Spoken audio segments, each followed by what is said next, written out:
जय हिंद एवरीवन, आप लोगों का स्वागत है आपके अपने चैनल पर। और ये है आपके लिए यूपी ट्रिपल एससी का बहुत ही शानदार वीडियो। तो इंग्लिश की जो वीडियो आपके लिए छोटी सी है, आप इसको पूरा अंत तक देखिए और नोट करते जाइए, बहुत ही इंपॉर्टेंट होने वाली है आज की वीडियो। आज स्टार्ट करते हैं पहला क्वेश्चन, सिनोनिम से हम लोग स्टार्ट करते हैं। पहला आपके सामने ऑर्डर, तो यहाँ 4 ऑप्शन दिख रहे हैं आपको। एंथुसियाज्म दिख रहा है, कैंडिडेंस दिख रहा है, डिसिप्लिन दिख रहा है और फेयरनेस दिख रहा है।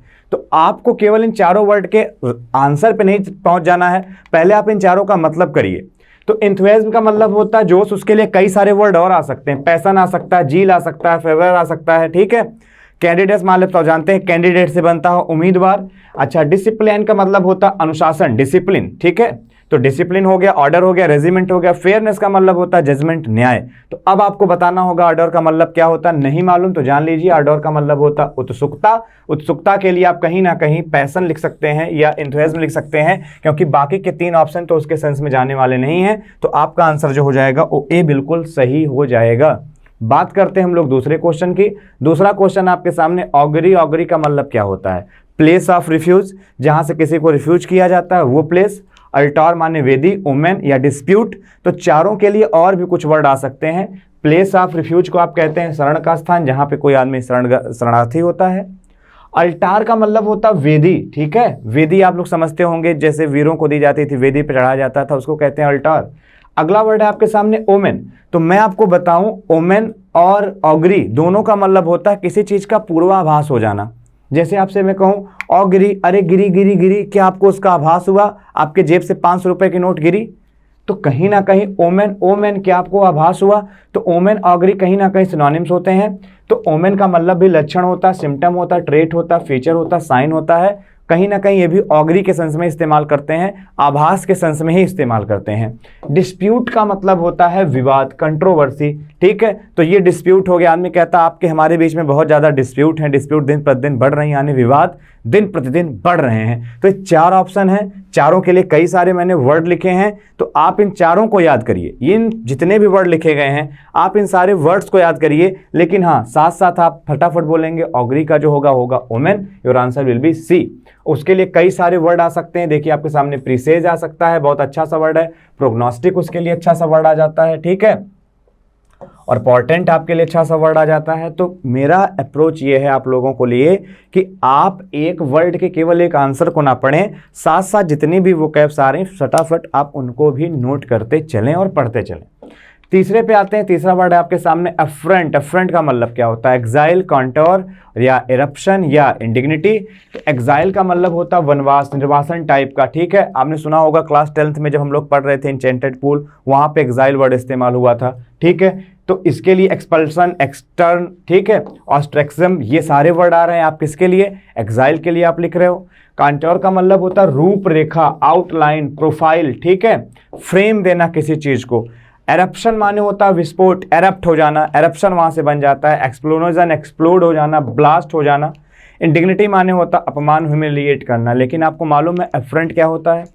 एफ्रंट का मतलब होता है अपमान करना, insult, disgrace, offence, same, dishonour. तो आपका कहीं ना कहीं जो इंडिग्निटी है वो क्या हो जाएगा? राइट आंसर हो जाएगा, क्योंकि एफ्रंट का मतलब भी आपके सामने क्या है? एफ्रंट का मतलब है आपके सामने अपमान, और इनडिग्निटी का मतलब भी क्या है? अपमान। आप ऐसे देखो, आदमी कहता हमारी भी अपनी कुछ डिग्निटी है, किसी ने कहा इन लगा दिया तो नेगेटिव हो गया, तो इनडिग्निटी मतलब क्या हो गया?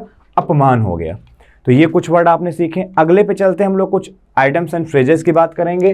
To make clean breast of, क्या आपको मालूम है to make clean breast of का मतलब क्या होता है? तो इसका मतलब होता है to confess without of reserve. इसका मतलब क्या होता है? इसका मतलब होता है कि टू डिस्क्लोज समथिंग ओपनली, यानी किसी चीज को क्या कर देना? खुलासा कर देना, किसी चीज को रिवील कर देना, उसको कहते हैं to make clean breast of. तो आपको ध्यान रखना होगा किसी चीज का क्या कर देना? खुलासा कर देना, रिवील कर देना। कई बार लैंग्वेज कुछ इस तरीके लिखी जाएगी, to confess without of reserve.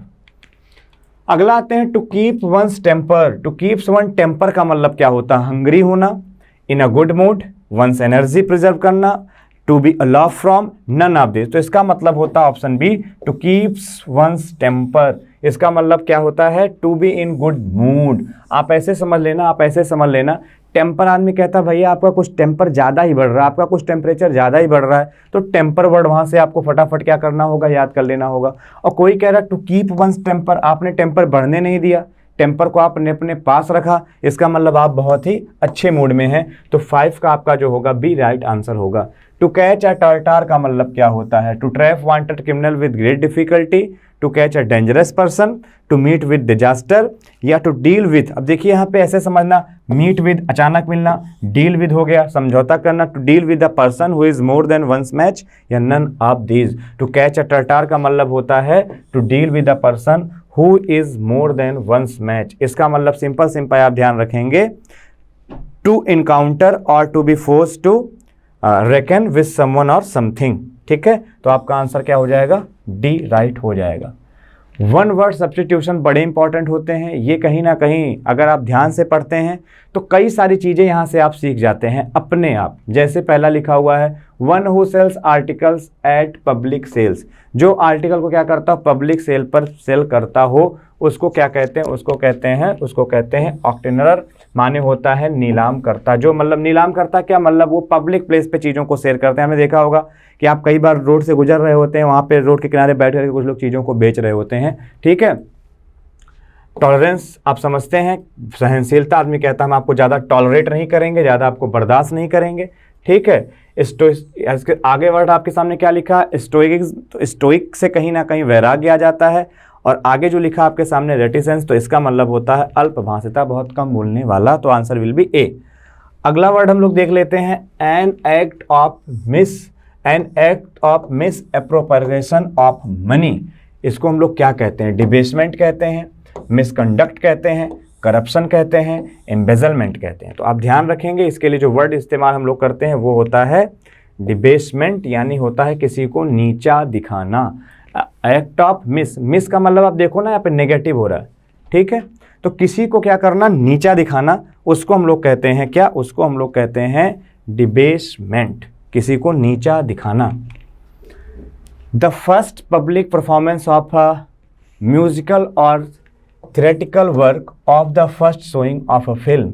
जो पहली परफॉर्मेंस होती है फिल्म में पहले आती है उसको क्या कहते हैं? प्रीमियर कहते हैं, प्रीव्यू कहते हैं, ओपनर कहते हैं, डिबट आते हैं। कोई मूवी वगैरह आती है पहले आता है तो उसको हम लोग क्या कहते हैं? प्रीमियर कहते हैं। जो पहले ही शूटेड होता है फिर वो दिखाया जाता है, आपको ऐसा लगता है पहले ही। The first public performance of a musical or theatrical work, कोई भी थिएट्रिकल वर्क हो उसको शूट करके आपने जब पहली बार पब्लिक में दिखाया उसको कहते हैं प्रीमियर।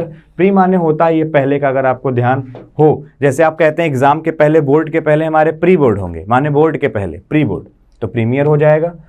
ये 5B बड़ी इंपॉर्टेंट है आप सबके लिए। आइए फटाफट 5B पे लिखा हुआ आपके सामने लिखा हुआ है Shiv Kumar was best student in the class. अब बेस्ट को जैसे ही आप देखोगे तो बेस्ट का मतलब है ये सुपरलेटिव डिग्री है। सुपरलेटिव डिग्री के साथ हमेशा आप क्या इस्तेमाल करते हैं? द का इस्तेमाल करते हैं। तो यहाँ आप लिख रहे होंगे Shiv Kumar was the best student in the class, तो आंसर विल बी सी। आगे आते हैं, आप देखते हैं लिखा हुआ आपके सामने प्रांजन इज वेटिंग फॉर आर। तो आर एक नाउन है, लेकिन आपको ध्यान रखना होगा छोटा, ध्यान रखना होगा बड़ा, छोटी, बड़ी, छोटाऊ, और री को छोड़ दिया जाए तो आहा तक। अगर कभी आप इन शब्दों को देखें किसी सिंगुलर काउंटेबल नाउन को, तो वहां पे आपको लगाना होता है एन। तो आर में आपका आ रहा होता तो यहाँ पे लगाओगे एन आर, तो आंसर आपका क्या हो जाएगा? बी हो जाएगा। Book is always acceptable gift. Book is always acceptable gift. ठीक है, तो क्या मैंने कहा? बुक इज, तो आ बुक इज ऑलवेज एक्सपेक्टेबल गिफ्ट या द बुक इज ऑलवेज। तो आपको मैं सबसे पहले ये बता देता हूं कि अगर यहाँ एक्सेप्टेबल होगा तो ये तो हम कभी लिख नहीं पाएंगे। ठीक है, पहली बात। अच्छा, बुक अगर यहाँ पर है तो यहाँ हम कभी एन नहीं लिख पाएंगे, दूसरी बात। अब देखिए किस तरीके से ऑप्शन को हम लोग हटा रहे हैं। The book is always the expectable gift, no, a book is always an acceptable gift. क्योंकि हम किस बुक की बात कर रहे हैं हमें ये डेफिनेट नहीं है, हम किस गिफ्ट की बात कर रहे हैं हमें ये डेफिनेट नहीं है, तो हमें ए या एन में ही रहना होगा। Apple a day keeps the doctor away, माने अगर आप एक दिन में एक एप्पल खाते हैं तो डॉक्टर से आपको दूर रहना पड़ेगा, मतलब आप कभी बीमार नहीं पड़ोगे। तो एप्पल में आप क्या लगा दोगे? एन एप्पल, क्योंकि प्रोनाउंसिएशन में क्या आएगा? ए आएगा, तो एन एप्पल आपका सही हो जाएगा। USA is country, it is north America. तो देखिए मैं आपको बताऊं, किसी भी कंट्री के पहले हम द का इस्तेमाल नहीं करते, लेकिन अगर उस कंट्री में कहीं पर स्टेट आ गया है, अगर कभी भी वहां पे रिपब्लिक आ गया है, या कभी उसमें कोई कहीं पर लैंड आ गया है, तो आपको ध्यान रखना होगा, फिर उसके पहले हम दा का इस्तेमाल करते हैं तो हम द यूएसए ही लिख पाएंगे, एन नहीं लिख पाएंगे। The USA is a country. ठीक, नेक्स्ट आते हैं वॉइस के कुछ क्वेश्चन देखते हैं, यानी एक्टिव पैसिव को कन्वर्ट कैसे किया जाता है, ये इस वीडियो में हम लोग सीखते हैं। A poem was being written by me. तो आप कहीं पर भी अगर वर्ब की थर्ड फॉर्म, अगर कहीं पर भी आप वर्ब की आईएनजी फॉर्म एक्टिव में देखते हैं तो उसका पैसिव करने के लिए आप कुछ नहीं करते हैं, बीइंग के साथ वर्ब की थर्ड फॉर्म का इस्तेमाल कर देते हैं। ठीक, ये आपने पढ़ा होगा। एक्शन वर्ब अगर है और आप आईएनजी फॉर्म लिख रहे हैं तो आप बीइंग के साथ वर्ब की थर्ड फॉर्म वहां पर लिख देंगे। ठीक है, तो अगर आप ध्यान से देखो तो बीइंग के साथ थर्ड फॉर्म लिखी हुई है, मतलब ये पैसिव में ऑलरेडी दिया है। अब आपको बनाना होगा इसका एक्टिव। अगर आपको एक्टिव बनाना होगा तो आपको मैं दो बातें और बताऊं कि वॉइस बनाते समय कभी भी आप टेंस को और कभी भी आप सेंस को मत बदला करिए। टेंस और सेंस वॉइस बनाते समय नहीं बदले जाते। तो अगर ये वाज लिखा हुआ है तो आपको वाज में ही रहना होगा पहली चीज, और एम में नहीं जाना है, हेड में नहीं जाना है। वाज का हेड बीन तब करते हो जब आप नरेशन कर रहे होते हो। चलो भाई, तो answer will be D, I was writing a poem. Next, I kept the flowers in a vase. तो केप्ट आपका वर्ब की कौन सी फॉर्म है, सेकंड फॉर्म है, और आपको मालूम होगा सेकंड फॉर्म का पैसिव बनता है वाज या वर्ब के साथ वर्ब की कौन सी फॉर्म, थर्ड फॉर्म। तो वाज वर्ब के साथ वर्ब की थर्ड फॉर्म इसका पैसिव बनेगा, ये आपको ध्यान रखना होगा। तो आप कहीं ना कहीं वाज या वर्ब के साथ वर्ब की थर्ड फॉर्म को देखेंगे तो हेड और आर गलत होगा। अब वर है, क्या सेंटेंस में कहीं पर आईएनजी फॉर्म आई है? अगर आईएनजी फॉर्म नहीं आई है तो आप बीइंग किस बिहाफ पे लिख रहे हो, तो आपका सी भी गलत हो गया। Your answer will be D. Next आते हैं, हम लोग बात करते हैं bring a glass of water. जैसे हमने कहा ओपन द डोर, तो let the door be open. So bring a glass of water, तो let a glass of water be brought. Your answer will be A. Narration है, he said to me may God bless you. तो आपसे क्या कर रहा है वो said नहीं कर रहा, वो प्रे कर रहा है कि ईश्वर आपको क्या दें, लंबी उम्र दें, that God might bless me. अब यू किससे बदल दिया, मी से बदला, तो यहाँ पे मी हो गया। मे का हमने क्या कर दिया, माइट कर दिया। तो ये आपका सेंटेंस बिल्कुल सही हो गया, क्योंकि जब आपके सामने सेंटेंस आपका ऑपरेटिव हो तो हम वहाँ पे विश ही करते हैं, कर्स करते हैं, प्रे करते हैं, ये सारी बातें ध्यान रखेंगे। He said what a nice thing it is. तो कहीं ना कहीं वो क्या कर रहा है, एक्सक्लेम कर रहा है। जब कभी सेंटेंस व्हाट से स्टार्ट हो, हाउ से स्टार्ट हो, और वो क्या बना रहा हो, एक्सक्लेमेटरी बना रहा हो, अगर इसके बाद कोई हेल्पिंग वर्ब लगा दी जाती है, व्हाट इज योर नेम, वो इंटरोगेटिव होगा। बट अभी मैं कह रहा हूँ what a nice thing it is, तो ये यहाँ पे जो व्हाट है, यहाँ पे जो हाउ है, ये एक्सक्लेमेटरी की तरफ हमें ले जा रहा है, ये आश्चर्य हमें दिखा रहा है। तो हमें एक्सक्लेमेटरी के लिए एक्सक्लेम का इस्तेमाल करना पड़ता है। तो he exclaimed that it was a nice thing, तो आपका ये राइट आंसर हो जाएगा। ठीक है, नेक्स्ट आते हैं, he said to me let us go home. देखिए, जब कभी लेट अस आता है तो हम प्रपोज्ड का या सजेस्टेड का इस्तेमाल करते हैं। तो हमने प्रपोज्ड या सजेस्टेड लिख दिया है, बट आपको ध्यान रखना होगा कि अगर सजेस्टेड के बाद टू है तो प्रपोज्ड के बाद या सजेस्टेड के साथ भी टू आएगा। यहाँ पे टू नहीं आया तो गलत हो गया। तो हम लिखेंगे he suggested to me about going home. Basically हमने पढ़ा होगा लेटस को हम दे शुड या वी शुड कर देते हैं, बिल्कुल कर देते हैं, बट यहाँ नहीं करेंगे। दे शुड या वी शुड तो हम कर दें, लेकिन यहाँ का टू कहाँ गया, यहाँ का मी कहाँ गया? तो क्या हम इतने एलिमेंट को गायब कर देंगे? नहीं कर पाएंगे। इसलिए आपका सी क्या होगा, गलत होगा। डी क्या होगा, सही होगा। अगले क्वेश्चन पे चलेंगे।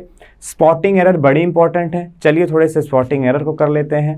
सम people consider weather superior than wisdom.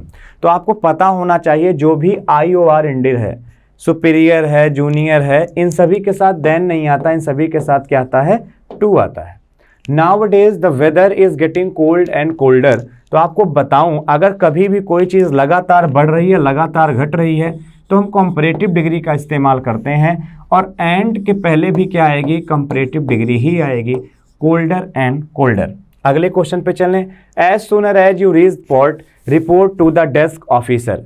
As soon as होता है, एज सूनर एज नहीं होता, क्योंकि एज और एज के बीच में, सो और एज के बीच में आने वाली जो डिग्री है वो कौन सी है, पॉजिटिव डिग्री है। तो एज एज और सो एज के बीच में पॉजिटिव डिग्री आती है। एज एज को हम किसी भी सेंटेंस में इस्तेमाल कर सकते हैं, लेकिन सो एज को हम हमेशा नेगेटिव में इस्तेमाल करते हैं, कभी भी हम सो एज को पॉजिटिव में इस्तेमाल नहीं करते। तो ये आपका एक आंसर हुआ। नेक्स्ट आते हैं हम लोग। One of them forget to take their bag from the school. तो वन आपके साथ आपका नाउन या प्रोनाउन जो भी है प्लूरल फॉर्म में आता है। बट ध्यान रखेंगे यहाँ पे देयर नहीं आएगा, यहाँ पे क्या आएगा, हिज या हर आएगा, क्योंकि सब्जेक्ट हमारा वन है। तो यहाँ या तो हम हिज लिख दें या तो यहाँ पे हम हर लिख दें, देयर नहीं लिख पाएंगे। Rakesh does not know to swim, तो नो है आपके सामने, नो है आपके सामने, फॉरगेट है आपके सामने, लर्न है आपके सामने, टीच है। तो जब कभी इनको लिखा करिए तो इनके साथ हाउ लिखिए, फिर इन्फिनेटिव का इस्तेमाल करिए। ऐसा क्यों होता है ये सब मैंने डिटेल में आपको पहले भी पढ़ाया है। तो यहाँ आपको लिखना पड़ेगा know how to swim, not know to swim. अगला क्वेश्चन है the teacher explained everything very friendly. तो आपको मैं बताऊं, फ्रेंडली एक एडजेक्टिव होता है, क्योंकि आप अगर कभी एडजेक्टिव में एलवाई लगाते हो तो वो क्या बनता है, आपका एडवर्ब बनता है। लेकिन अगर कभी आप किसी एडवर्ब नाउन में एलवाई लगा देते हो तो नाउन में एलवाई लगाने के बाद वो क्या बनता है, एडजेक्टिव बनता है। तो ये फ्रेंडली क्या है, आपका एडजेक्टिव है। अगर ये आपका एडजेक्टिव है, सिंपल सी बात, एक बात कि अगर ये एडजेक्टिव है तो ये हाउ का रिप्लाई नहीं होगा, आप लिखना पड़ेगा इन अ फ्रेंडली मैनर। ठीक है, the teacher explained everything how in a very frankly manner, ये आपको करना पड़ेगा। नेक्स्ट आते हैं, at last she was married with a poor boy. तो मैरिड के साथ विद नहीं आता, मैरिड के साथ टू आता है, वो भी तब जब उसके पहले बी की कोई फॉर्म दी गई हो। बी की फॉर्म से मेरा मतलब ये है कि बी की फॉर्म का मतलब हुआ इज दिया गया हो, एम दिया गया हो, आर दिया गया हो, वाज दिया गया हो, वर दिया गया हो। ठीक है, इज, एम, आर, वाज, वर, या दिया गया हो बी, या दिया गया हो बीन, या दिया गया हो बीइंग। अगर कभी ये दिया गया है तब मैरिड को हम एज एडजेक्टिव ट्रीट करते हैं और उसके साथ हम टू का इस्तेमाल करते हैं। ठीक है, अगर ये वाज ना लिखा गया होता तो ना तो टू आता ना कोई प्रीपोजिशन आता। तो टू कब आता है, जब उसके पहले is, am, are, was, were, be, being, been लिखा हो और वो हमारी स्टेट होती, इसलिए उसको वहाँ पे एडजेक्टिव मानते हैं, पैसिव मत कहिएगा। The boy said that he preferred the blue shirt than the black one. आपको मालूम होगा देन हमेशा हम कॉम्परेटिव डिग्री के साथ इस्तेमाल करते हैं, और कॉम्परेटिव डिग्री या तो किसी एडजेक्टिव की बनेगी या तो कॉम्परेटिव डिग्री किसी एडवर्ब की बनेगी, बाकी किसी की कॉम्परेटिव डिग्री बनेगी नहीं। प्रिफर एक वर्ब है, वर्ब भले ही कंपेयर का काम कर रहा हो लेकिन डिग्री तो इसकी बनेगी नहीं, तो देन इसके साथ आएगा नहीं, इसीलिए प्रिफर के साथ हम टू का इस्तेमाल करते हैं। इन्फिनेटिव की बात करें तो रादर देन का इस्तेमाल करते हैं। Let no one remain with doubt that India is getting stronger and stronger. तो आपको पता होना चाहिए, let no one remain with doubt नहीं, let no one remain doubt that India is getting stronger and stronger. तो यहाँ पे आपको विद को क्या करना पड़ेगा, हटाना पड़ेगा। Let no one remain doubt, not with. He says that he is tired with this work. तो आपको पता होना चाहिए, he says that he is tired of this work। Tired आपका मतलब होता है किसी चीज़ से ऊब जाना, किसी चीज़ से थक जाना, परेशान हो जाना, ऊब जाना। I am tired of washing cloth माने मैं कपड़े धोते धोते क्या हो गया, ऊब हो गया, ऊब गया। तो ये आपके सामने थे 30 क्वेश्चन। आई होप आपको वीडियो अच्छी लगी होगी। वीडियो छोटी है लेकिन कंटेंट इसमें भरपूर है, आप इनको प्रॉपर नोट करिए, प्रॉपर समझिए, और अगर आपको वीडियो अच्छी लगती है तो प्लीज़ दोस्तों के साथ इसको शेयर करिए, वीडियो को लाइक करिए, कमेंट करिए कि आपको और भी क्या डिमांड है। और हमारे चैनल को अगर आपने अब तक सब्सक्राइब नहीं किया है तो प्लीज़ हमारे चैनल को सब्सक्राइब करिए। Thank you very much. जय हिंद।